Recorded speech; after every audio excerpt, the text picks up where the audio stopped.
कहानी माँ के सपनों की वर्दी।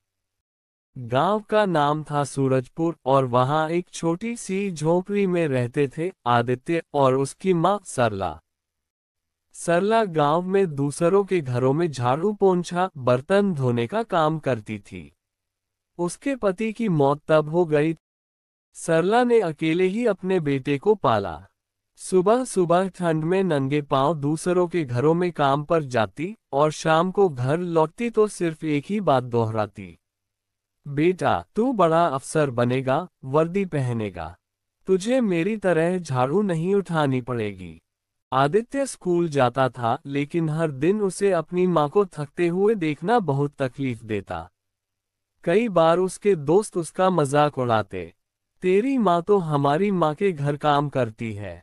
लोगों का ताना, माँ का विश्वास।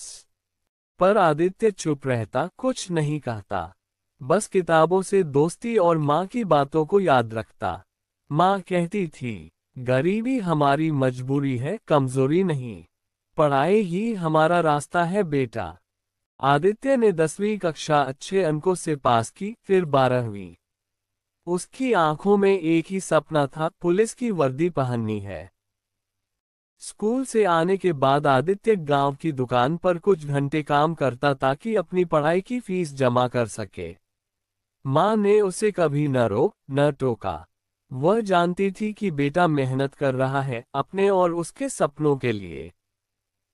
लेकिन सरला कहती, ये मेरा बेटा है और ये वर्दी पहनकर ही लौटेगा, देख लेना।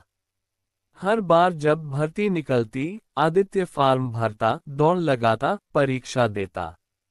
कई बार छूट जाता, लेकिन उसने हार नहीं मानी। उसने पुलिस भर्ती की तैयारी शुरू कर दी। सुबह 4 बजे उठकर दौड़ लगाता, दिन में पढ़ाई करता और रात को माँ के साथ कुछ घरों में सफाई करने भी चला जाता।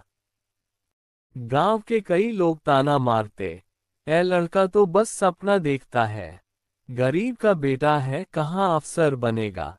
वो दिन आया। एक दिन उसकी मेहनत रंग लाए। जिला पुलिस में सिपाही की भर्ती में उसका नाम आ गया। जब गांव में लिस्ट आए और उसमें आदित्य का नाम सबसे ऊपर था तो पूरा गांव चौंक गया। जिस घर में कभी चूल्हा जलाने के लिए तेल नहीं होता था, आज उसी घर में मिठाइयां बंटी। गांव के लोग सरला के पास आकर बोले, बहन जी आपने कमाल कर दिया, ऐसा बेटा पालकर दिखाया जो सबका सिर गर्व से ऊंचा कर रहा है। सरला की आंखों से आंसू बह निकले।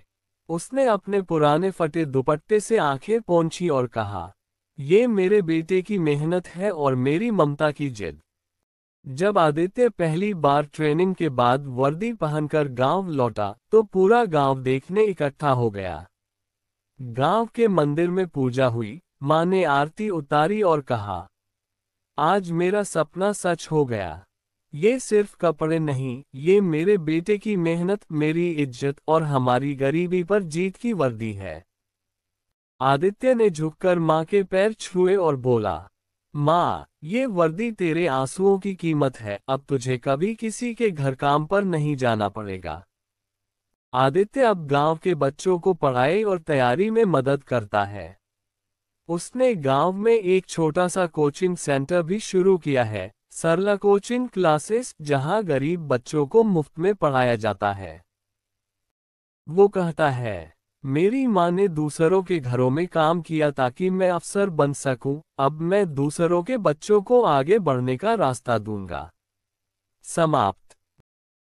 अब माँ बेटा दूसरों की मदद करते हैं।